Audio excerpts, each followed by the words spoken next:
Greetings, students. Chef Chelius here at the Academy of Culinary Arts. Today I want to show you how to finish your truffles, but first let's start with a quick review of how we made them. Our recipe is 12 ounces of heavy cream, 1 pound, 11 ounces of dark semi-sweet couverture chocolate. We want to make sure that that is chopped very, very small, and 4.5 ounces of salt butter. For review, the method is when we see the steam come off of the cream, we're going to add that to the chocolate. We cover that with saran wrap for about 5 minutes, maybe 10. That way we're keeping all the heat in the bowl. When that mixture is approximately 70 degrees or thereabouts, we're going to add the soft butter. Be very careful not to add the butter too quickly. And then you can add any of your flavoring agents, probably about up to a tablespoon of liqueur. Of course, that is depending upon what type you are using.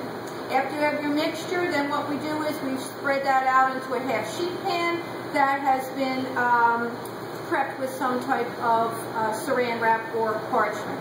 So, what we have here is we have scooped the truffles from that sheet pan. We're scaling them at 1/4 of an ounce. They've all been scooped. And I just want to go back and show you that after they've been scooped, you really want to take your time and go back and re-roll them. We want nice round truffles here. It's also very important that the interior, which is this part here, be approximately 65 to 68 degrees. If it is too cold, it's going to throw off the temper of the chocolate. So the first thing I'm going to show you to do, this is our dark semi-sweet chocolate. We brought it up to 88, 90 degrees working temperature. For this particular type, which is in school here, we're using a Callebaut chocolate from Belgium. Okay, so what I want to do is just dip these chocolates in. Ideally, I would have a chocolate fork, but this will work fine. And I place the truffle on my chemise rack. You can see here that I don't have excessive chocolate. If I do, it's interesting, you have to actually put the truffle into the chocolate. You can see that's pulling off extra. You'll note also that I'm working farthest away toward me. Now those are going to sit for a minute or two. And then I'm going to move them. Be very careful when you're working with your chocolate. Remember, we want to keep it nice and neat. Keep the bowl free of any type of chocolate that's going to harden on the edge. In school, I like to share with the students here that I like to do this with, leave the chocolate on a heating pad.